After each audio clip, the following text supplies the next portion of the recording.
Yes, sirree. We are live. Court in the StreamYard. What's going on, everybody? What's up? Brent Abel here, webtennis.com.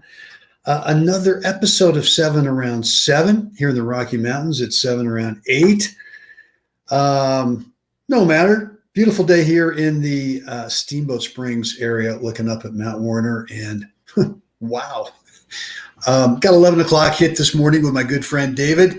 That's going to be fun. We take a last couple times, or last time, and then today we're taking a bag of balls out there and do some target shooting, right? Some target practice, which is, as you guys know, for me, that's a spot above the top of the net, right? And look, here's something to think about before we get into today's topic with the backhand drive.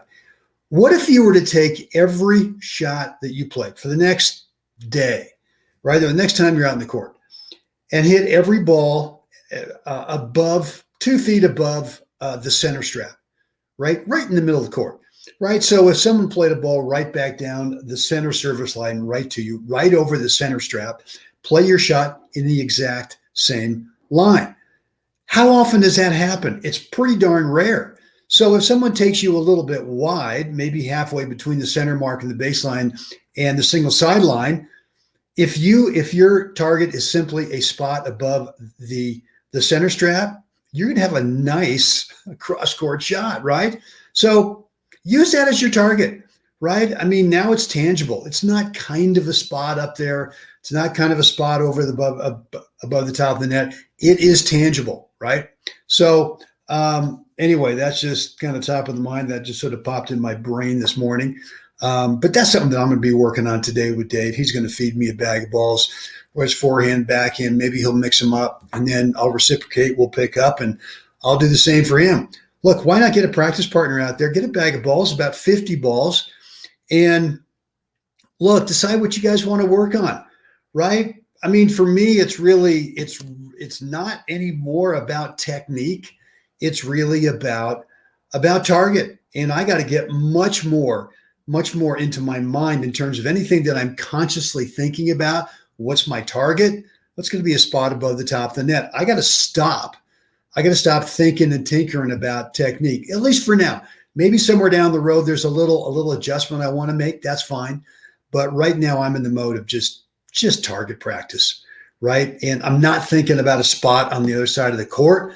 I'm completely taking the baseline, that baseline over there, out of my vision of what I've got to do. I think too often when we think about a target, well, I want the ball to land 3 feet inside the single sideline and 3 feet inside the baseline over there. We're kind of restricted, right, with that baseline in terms of just kind of some free flowing swing.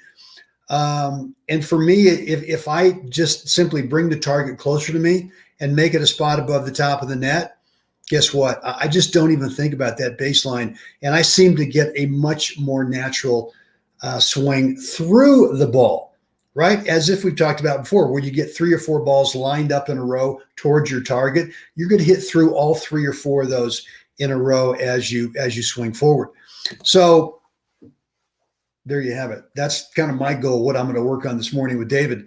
Look, guys, before we get started today, or before we get into the backhand drive, I want to mention a couple of things. Number one is the Sievertson 12 is done. I sent out an email yesterday. A couple of you had some problems in terms of the membership thing, but there's 2 links in that email. I'll send it out again this morning as soon as I'm done with this 7 Around 7 episode.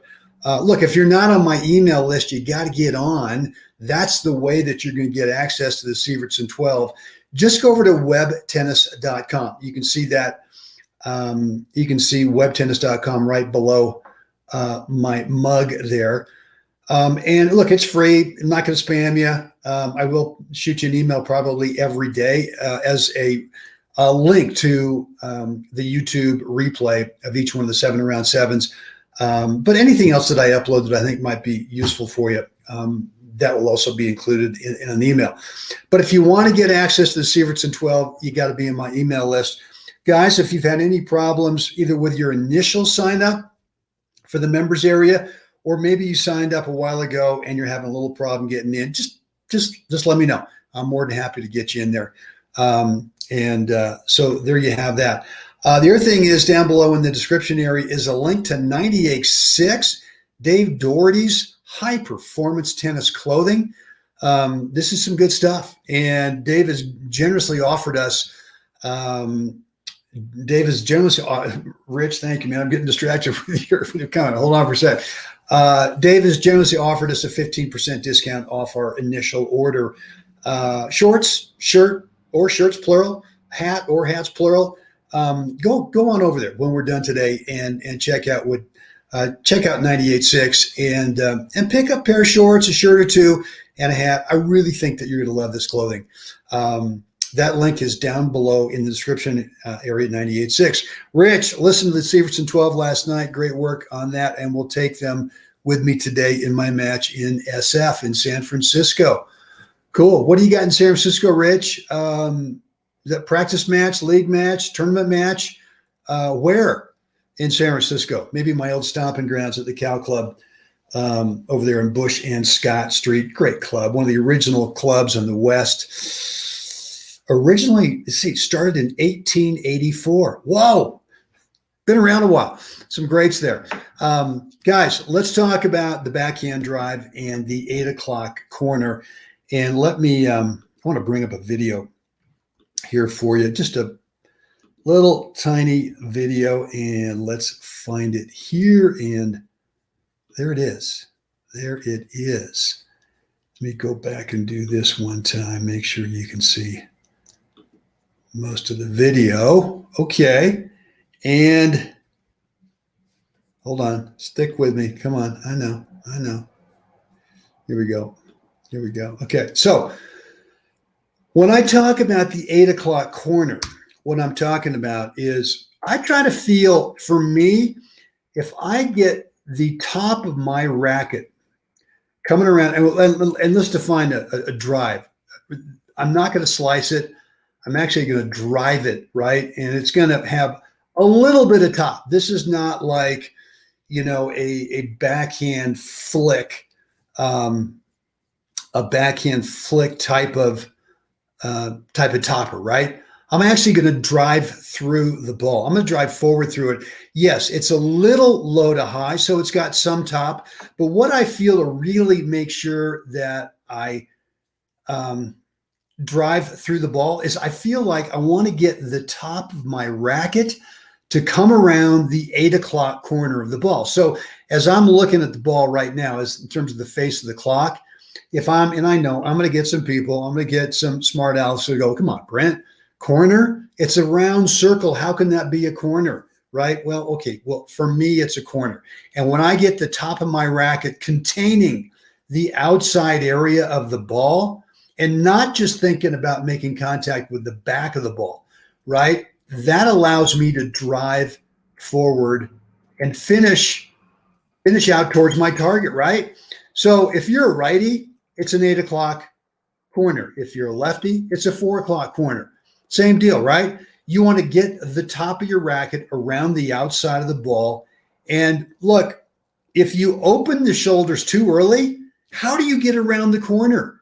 If your shoulders are facing forward when you make contact, how do you get around that corner? You can't. So you got to stay sideways here through contact, and then let the swing kind of bring you back open to it, right? So look, simple message. I don't want to kind of clog up your thinking on this, but just bring the top of the racket and contain the outside part of the ball. Drive out through it. Again, what's my target? It's a spot above the top of the net. It's a spot above the top of the net. I'm not thinking baseline. I'm not thinking sideline. All I'm thinking about is how high above the top of the net.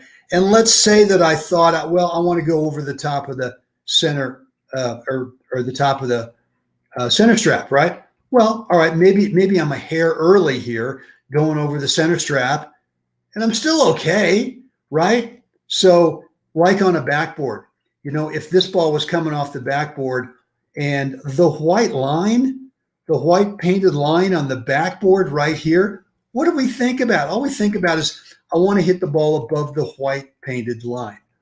And that eliminates all the other concern with the baseline you might have or that sideline over there. But the big key here is bring the top of the racket, the tip of the racket, around the corner, contain the ball, right? And then drive all the way. Just have some commitment here. Don't have to rip it, but just have some tempo that goes forward, and there you have it. Yeah. Let's bring it back here. Good. So, all right, guys, that's it for me today. Rich, a match with another senior, Mountain Lake Park courts. Unfamiliar with those courts. All right, Rich, well, listen, go get them, have some fun, and want some feedback when you're done. You can shoot me an email. Let me know, is there one thing that worked really well today? And look, guys, when we're playing or working on stuff, I know that we should be sort of in the self-correcting mode a lot, but we also need to be in the, hey, that's what I want to keep doing mode a lot, right? When you hit a ball that just feels exactly the way that you want it, spend a lot of time just kind of rehearsing that feeling after the point's over a lot of time, a swing or two.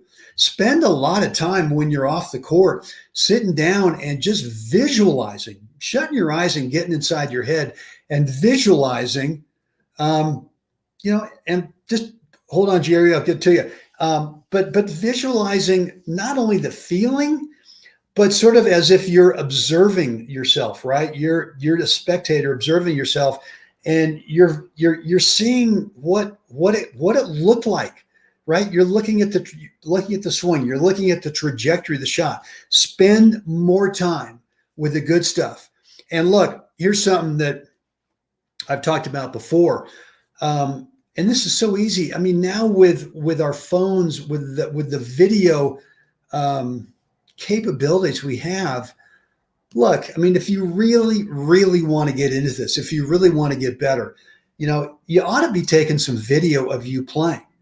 And what I would suggest would be less on technique and more put the camera or put your phone up on the fence somewhere where it's showing you, right there in front of you, and let the thing run for however long. I don't know, but maybe play 3 or 4 games and ask your opponent, practice partner, hey, is it okay if I just stay on this side for 4 games?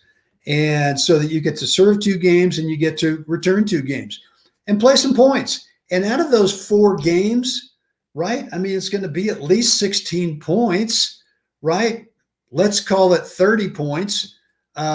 You're going to cherry pick out of there probably half a dozen points that you love, right? And that maybe it's just more about it's showing swing freedom. It's showing really smart court positioning. It's showing really great shot choice, right? It's a what's the right shot episode of you, which is based on 2 things, right? Number 1 is going to be shot choice. Where do you want the ball to go across the net over there? And then number 2, where do you want to move to next on the court? So that's court positioning, right? So, and then just make yourself a little highlight film, right? Let's say that you find 5 or 6 points that you love. And if you don't know how to edit them out, let me know. I can help you with it. Anyone can do that for you. Make yourself a little highlight film of, let's say it's 6 points. Let's say each point is 4 seconds, is 5 seconds, right? 5 seconds a point, that's 30 seconds. Go ahead and take it and do a repeat and make it a 5-minute video. And every day, twice a day, you watch this highlight film of you doing what you want to be doing. And look, I'm not saying that you should never self-correct. You should, right? But when you're on the court, really what you want to be doing when you're self-correcting is just telling yourself, when you miss a shot, is just stop right then and there and just tell yourself, well, what I meant to do instead, and rehearse the swing and the feeling that you want. Telling your brain, this is what we want to be doing, right? But on the other hand, you also want to, thanks bunch. On the other hand, you want to be doing a lot of a lot of reaffirming when you do something right. The best way to do it is with video. Look, when I was doing a lot of What's the Right Shot episodes, 95% of them were videos of me and me doing something that I thought would be a teachable moment for you. But it ended up being I was doing a lot of the right stuff. So here I am watching myself over and over again doing the right stuff. Well, lo and behold, maybe that was the 2 best years that I had in terms of the tournament stuff, right? And I'm going to get back to that. I'm going to go ahead and make my own highlight reel and watch it a couple times a day, just as I'm suggesting to you. So look, if you want to do that and you don't know how to do it, let me know. Shoot me an email, brent@webtennis.com. More than happy to show you how to do it. Jerry is asking, do you hit the same outside of the ball on the forehand? I do. On my topper forehand, my drive forehand, I try to come around the outer corner of the ball, right? So as a right-handed player, now I'm coming around the 4 o'clock corner and trying to swing up through that corner, but out towards that spot above the top of the net. Trying to swing forward. So from 4 o'clock up and forward, if you're a right-handed player. And for me, where I get in the problem is if I get too much of just the back of the ball, I tend to do what I tell you not to do, which is I swing a little bit too much from right to left across the back of the ball. I don't really get true top. I kind of get a side spin. And for me, the ball tends to sail, right? It just tends to go deep. So there's something going on where I just sometimes feel, I don't know if I want to swing forward through this ball, man. I want to get off of it. And so, yeah, that's a really great cue, Jerry, is to be thinking around the outside of the ball. Look, for sure, on slice backhands, I'm always thinking about coming around that corner, containing it, and just sliding forward, right, with a swing, forehand and backhand. So, yeah, great question there. Guys, that's it for me today. Look, a couple more things down below. 98.6 is the link. You can get 15% off your initial order. Men's high-performance tennis clothing. The discount code is Brent01. That's capital B, lowercase RENT, and then a 01. Once you're inside the shopping cart, and you'll get that 15% discount. Link is in the description area. And then, guys, look, the Sievertson 12 is done, is ready. I've got it in 3 formats for you, right? I've got video, I've got just audio only, and then I got the transcription for you. All this is free, no charge. It's on me. It's inside the Web Tennis members area. And the way to get access is to make sure that you're on my email list. And yesterday I sent out an email. I'll do the same thing again this morning. If you're not on my email list, just go on over to webtennis.com, get signed up. It's free, and you'll get access to the members area over there, which is free as well. All right, guys, that's it for me today. Let me know down below any questions, any comments, any remarks in the comments area. Always love to read and respond to you. You can also shoot me an email, brent@webtennis.com. Guys, it's time. Whew, it is time here. Got to get out there today. Help someone else have a spectacular day. Guys, I'll see you again next time.